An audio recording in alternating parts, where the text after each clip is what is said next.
3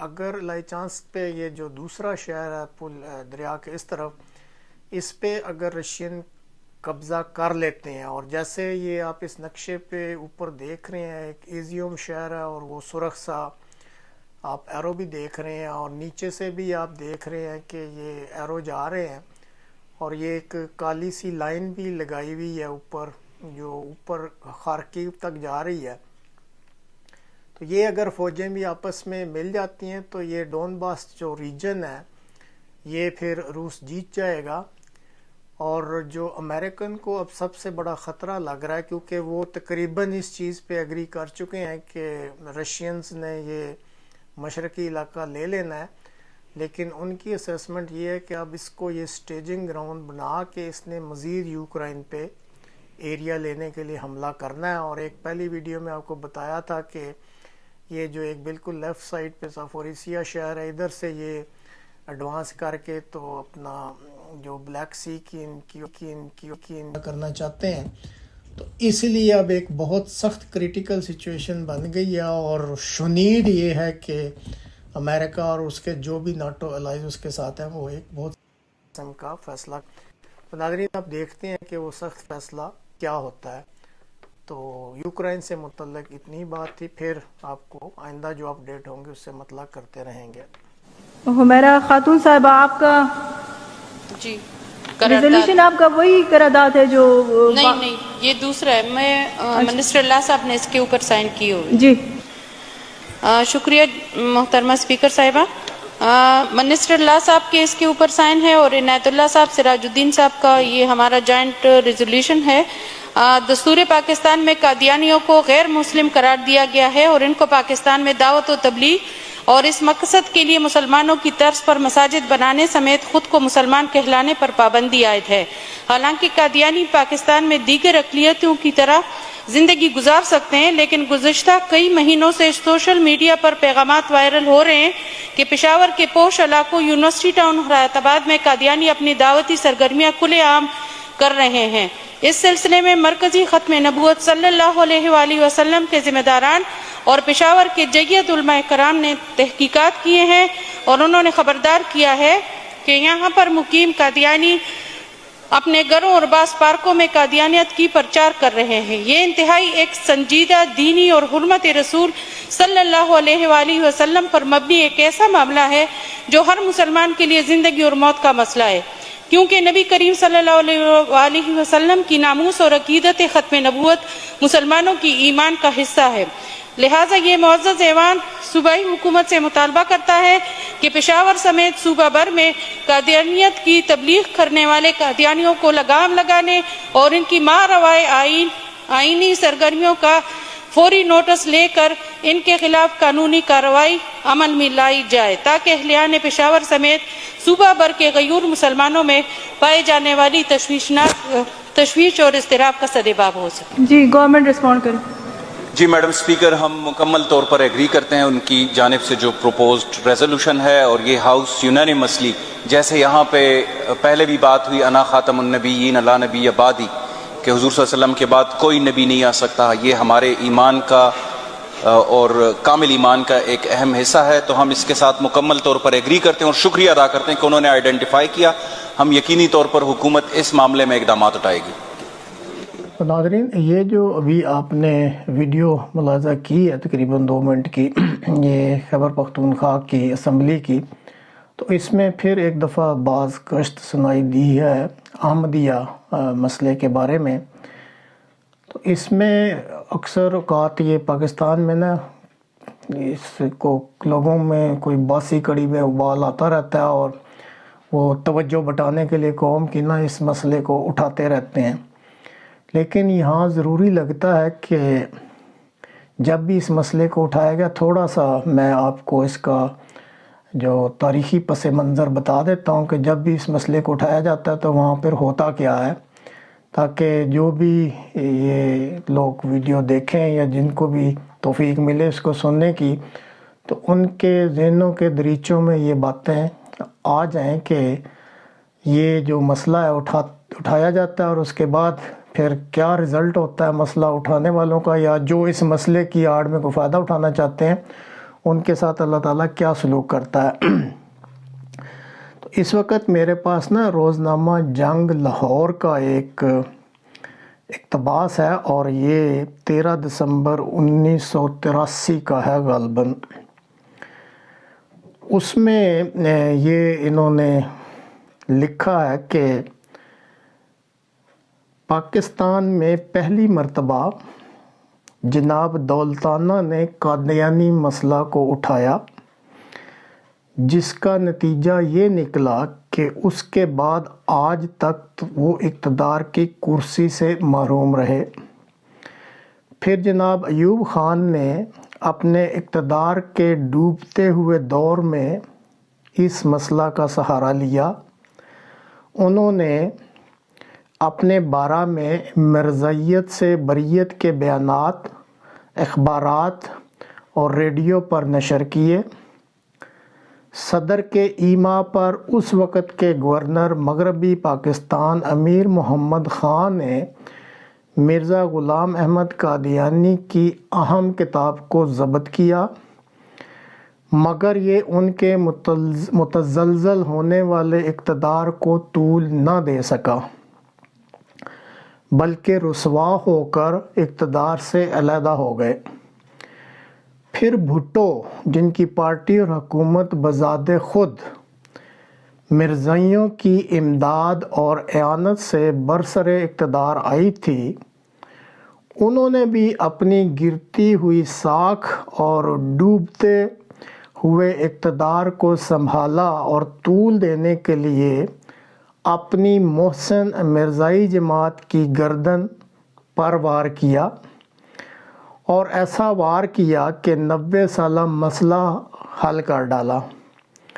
بھٹو صاحب کا خیال تھا کہ اس مسئلہ کو حل کرنے کے بعد اب انہوں نے پاکستانی عوام کے دل جیت لیے ہیں، اور اب وہ تا حیات پاکستان کے وزیر اعظم رہیں گے، لیکن ان کا یہ خیال شرمندہ تعبیر نہ ہو سکا۔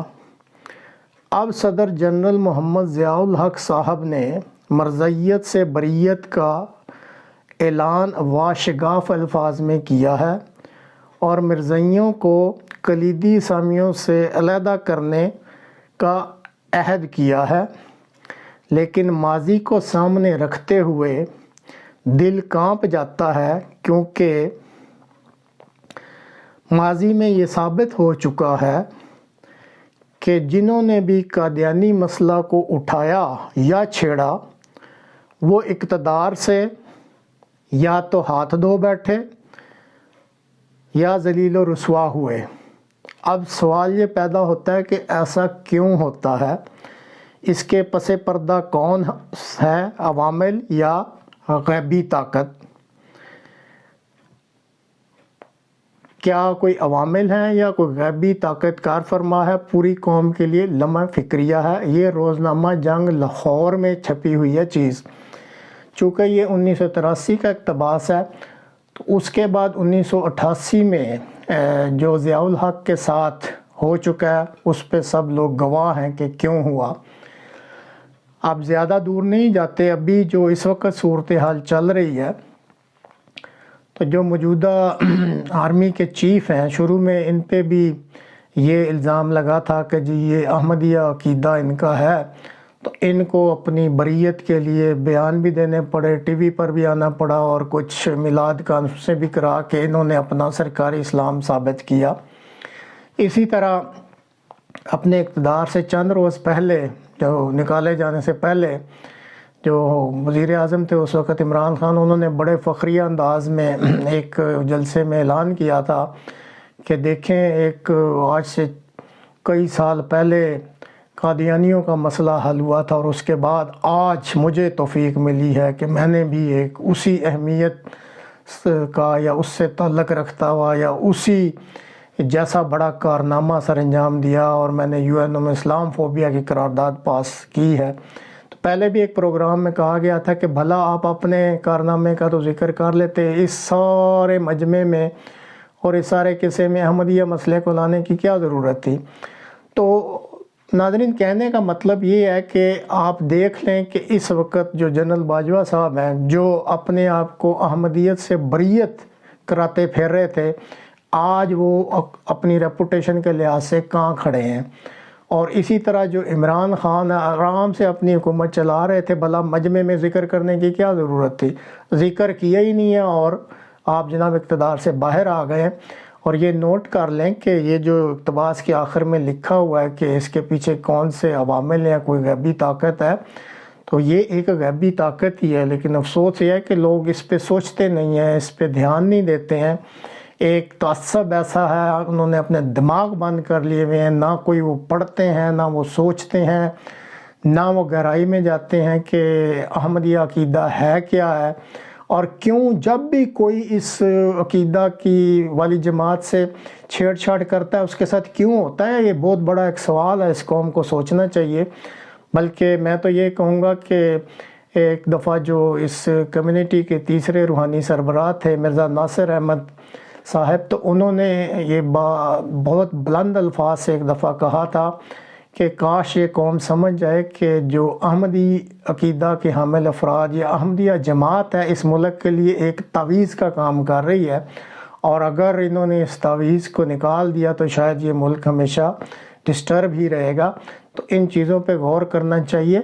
بجائے اس کے کہ اس کو مذاق بنایا جائے یا اس کو بڑھایا جائے کہ جی ہم یہ کر دیں گے، ہم وہ کر دیں گے، ہم یہ کر دیں گے. جیسے یہ بھی آپ نے ویڈیو میں دیکھا ہے، اسمبلی کی کارروائی ہوئی ہے اور حکومتی ارکان نے بڑے دعوے کیے ہیں جی ہم یہ کر دیں گے، ہم وہ کر دیں گے. اللہ تعالیٰ سے ڈرنا چاہیے اور غور کرنا چاہیے کہ جماعت کے پیچھے واقعی کوئی غیبی طاقت ہے، کوئی اور دوسرے عوامل نہیں ہے. تو دعا ہے کہ اللہ تعالیٰ جو بھی برسر اقتدار آتے ہیں یا جو بھی اس احمدیہ کمیونٹی یا احمدیہ جماعت سے چھیڑ چھاڑ کرتے ہیں، اللہ تعالیٰ انہیں سمجھ اور عقل دے.